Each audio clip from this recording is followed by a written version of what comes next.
Good afternoon, everyone. I'm going to talk about today's reality, something that's current, and to those who are involved, a little bit of a question mark. The topic is the arteries of the earth. They're invisible, and we don't know what's going on. The open seas. I've had the privilege of being out at sea for 14 years and earned my 4 stripes, which I'm wearing, but I don't want to be displaying them for this talk. My question to everyone is, today everyone's concerned because of the reality of what's going on. Imagine you're having the world's busiest highways, and there are no traffic police on way. There are no rules. There are rules, but the enforceability is a question mark. And out at sea, we have exactly that. I'm going to talk about from a perspective of somebody who's floated around in straits, in closed waters, and somebody who has transited the oceans and realized what it is. So I'm going to talk about some laws of the sea, who has the right of transit, and who can control these, and why, if at all, they can. So imagine a road closure sign on the expressway here. The question is, who authorized it and who's put that sign there? So who owns these oceans? I mean, if you have a highway going across your parking lot, who sets the rules? The obvious answer is the state, where your house is, or the local district. Out at sea, we have a certain few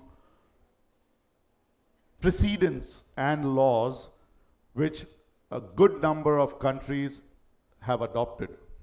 The UNCLOS, the UN Convention of Law of the Sea, which takes precedent if a country has ratified those laws, first as a signatory and ratified. In other words, they adopt the laws of the sea as the laws of the state. So they comply with what has been recommended as their laws.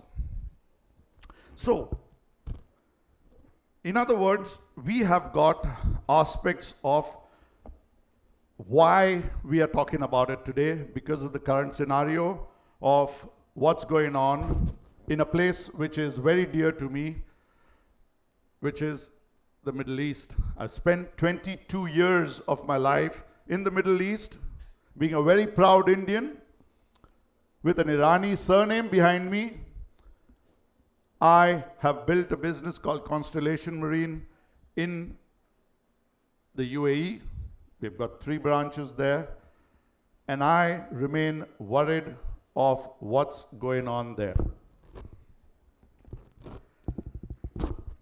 Let's now talk about what actually happens. Let's get a little technical about what happens if one of those important choke points, and I'll name a few of them, the Malacca Straits, the Hormuz, the Malacca Straits, particularly so the Phillip Channel, which is very close to Singapore, the Bosphorus Straits, which rips right through Istanbul, the Panama Canal, the Suez Canal. Of course, the Panama and the Suez Canal charge a toll because there's infrastructure built there. Panama Canal has ships going across a mountain on the other side of the state, so they are providing a service. But places like the Bosphorus Channel, the Malacca Straits, they just have transit going through their territorial waters. Territorial waters are 12 nautical miles from a coastline, and the economic zone is a little longer, 100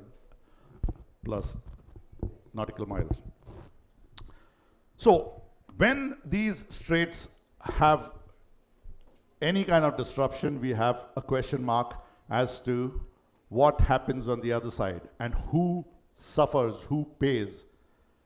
And like they say, the guy who put the sofa or who's bought the sofa in that container ends up paying.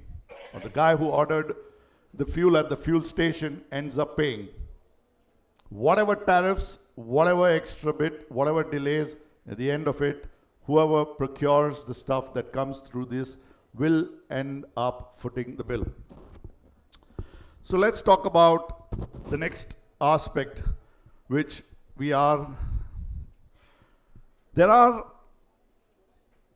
traffic separation schemes which are more like a one-way street, which are defined in these narrow choke points which I mentioned. There are places, I've had a picture there which indicates how traffic converges, goes in and out, and there are set routes where vessels go in and out. You can't leave a traffic separation scheme unless you come to a junction. So traffic separation schemes are very, very key to safe transit, and most of those traffic separation schemes are either near or within a coastal state's territorial waters. In other words, free transit is not an option. It is not, can I please go through your backyard? You are a signatory to the international recommended laws, and you have adopted them as your laws of your state. 168 countries have signed up to it, but 2 large countries which are arguing with each other are not having these laws ratified. One of them is not even a signatory to the United Nations Convention of the Law of the Sea. Yet, enforceability is their priority. Ironic, but true. Without naming them, let me now talk about how this traffic separation scheme, if blocked, affects you. If the United Nations Convention of the Law of the Sea is not adopted, you can do what you want. And in today's reality, the Strait of Hormuz, that is how it is.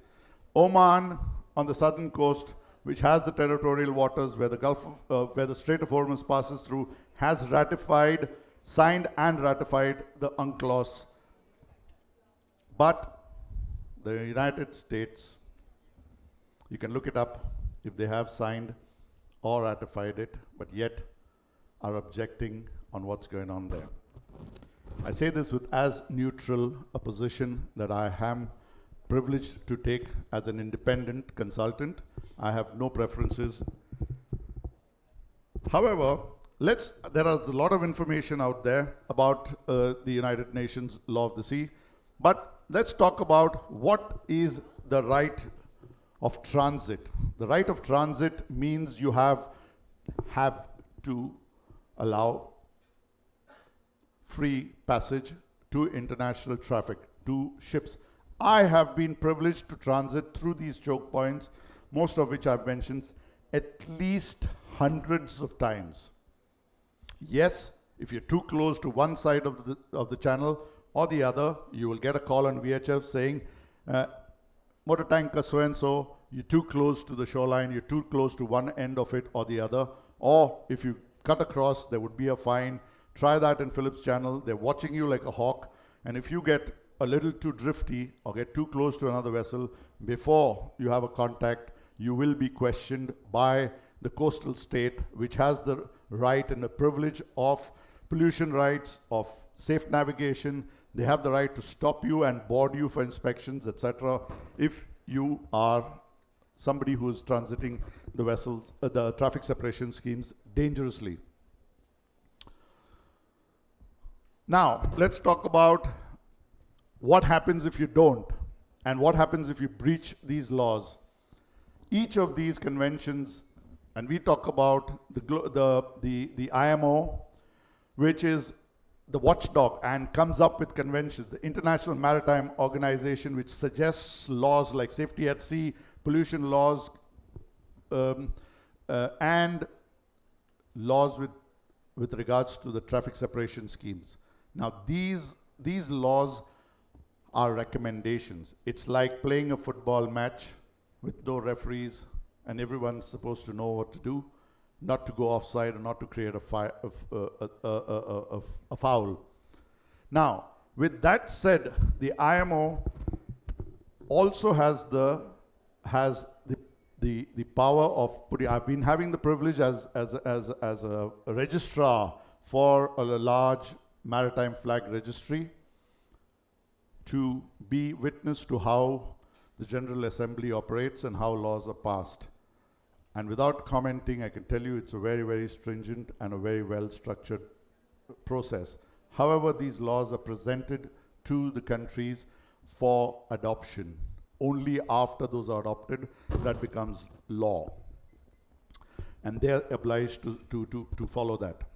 Now, what happens when a state adopts laws and it becomes a local, like Oman, for example, has adopted this and they are obliged to allow free transit.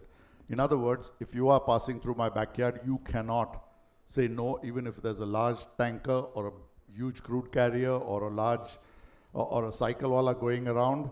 You cannot say, hurry up, slow down, you are adopted. Free passage is the right for international shipping. Is that happening today? I leave that to you. And that is singularly the biggest problem that we are facing, and everybody is paying for it, including you and I who are affected. So, how does this work? And if you are paying for something, how does it come up to affect you? Now, insurance goes up, transit tolls people talk about, and those aspects are very, very important for you to understand. Eventually, there are charter parties. When a ship is ordered to go to A port or B port, she is asked to go there because somebody is paying the toll. Suez Canal charges a fee to transit. We saw what happened when there was one vessel which was, due to wind, stuck the other way, and the transit couldn't be used. And everyone threw their towels up in the air and worried about what happens next. Some smart ones went around and got away with it, but they had to pay a lot of money for doing that. A large container vessel would end up paying at least 1.5 million US dollars more for the same voyage, which it would have done if it would have transited the Suez Canal, and exactly that would be for. Logistics will find its way, there is no question, but it will be costly. And who pays for it? The guy who's buying the cargo or using it, the end user. Now let's talk about navigation. How and what happens, and how do we understand? I mean, it used to be during my years when I stopped sailing in 2004. Being a captain of a ship, I was worried about storms, I was worried about fire, I was worried about how to make my route most efficient to reach my destination after plotting my course. Today, I have to worry about digital mess, about spoofing, about who's going to call me, which warship is going to, if I'm in that kind of a strait where there is a naval presence, which is growing in the region, right from the Malacca Straits to the Hormuz to the Bab el-Mandeb Straits. So what am I going to be asked? If my position is spoofed, if I have GPS jamming, how's that going to affect my voyage? It's not about the storm anymore. So electronic navigation and data security has become a huge aspect of risk assessment in today's world. Now, let's talk about how this aspect comes down when somebody puts a spoke in the wheel. Now, imagine just to annoy somebody, or your neighbor for that matter, you set up your house on fire. Sounds ridiculous, but that's how it is today. We have a strait that's blocked, but the biggest loser in that blockage, or on paper, the loser is the person or the state who has created this blockade. Set your house on fire. I want to irritate somebody in town. Now, with that happening, there comes the trend that is dangerous, which is ships which are unregistered, ships which are registered under names which are already dead ships. So imagine somebody coming around and introducing himself to you as saying, Atal Bihari Vajpayee, Prime Minister of India. We'd laugh at him. Now, as far as we are concerned, we understand that and we know how to find it. But the background of blockages is that there is a new monster of zombie ships, of vessels which are unnamed, are taking a toll on how we are going to proceed. Now, let's flip this. No, now let's talk about the reality. This is present day scenario. Present day. I know at least 2 ships which are sunk in the traffic separation scheme, and that is the latest on the straits, and those 2 lanes which you can see are the ones which are now declared as the safe route, because the box in the red indicates that is unsafe territory. And as a captain of a ship, you are supposed to take every danger into account before you say, I do intend to transit this hazardous area which is boxed up. And the old traffic separation scheme was going right through that box, and that, my dear friends, has now changed. And because it's now closer into the territorial waters of the northern neighbors that we have, it does become more in their control to take some money out of transit, eastward or westward bound. Now let's flip the script, which is the theme of this event. And we talked about the laws, we made you understand what happens in reality, we understood what happens choke points, but now let's flip the script. When you flip the script, you realize that the real problem lies with worrying about human beings. You have a war risk insurance, but the war risk insurance is really for assets. There are people who run ships. There are human beings that are at risk. You may get your war risk insurance paying for your asset, but somebody's dear son or spouse is going to be affected. And like we say at sea, life over limb. It started off on the olden days where you used to have a broken limb, so they used to take off an infected limb and save the life. And now that is transcripted into save life, not property. But are we talking enough about those seafarers? Where are the seafarers' rights? How are we going to compensate for somebody's life that is lost? As they say, you never leave a man behind. At sea, you never leave a brother in distress behind, even if it's not from your ship. If you see a yacht down, you go and help them. But today, my dear friends, and I want to take this message home and talk to your families. When you are seeing those TV anchors talk about it, you need to tell them, why are we not talking about humans? As for 2025-26 statistics, the Philippines leads with 550,000 seafarers, followed by our own country, India, which has 320,000 sailors, which include captains, officers like me, engineers, and crew. So for the sake of those who are there, we need to flip the script and talk more about humans and people who are running those ships. Those metal monsters are not going there autonomous. They are navigated by likes of me who are taking them and giving directions. A dear engineering friend told me to mention that the propeller of the ship is run by engineers. You have a very good Ferrari, but if you take it into the sand, you can imagine what will happen to them. So the engineers are in their place with due respect, but you need a navigator to tell it where to go, to understand the traffic separation scheme and understand the dangers of taking a ship through a hazardous area. So I end with saying, you got to be, please focused on people over property. I am very, very privileged to say that I represent the Nautical Institute, which is the voice of seafarers in IMO. I am the chairman of the local branch, and I can tell you that I am fiercely protective about my brethren at sea. Thank you very much.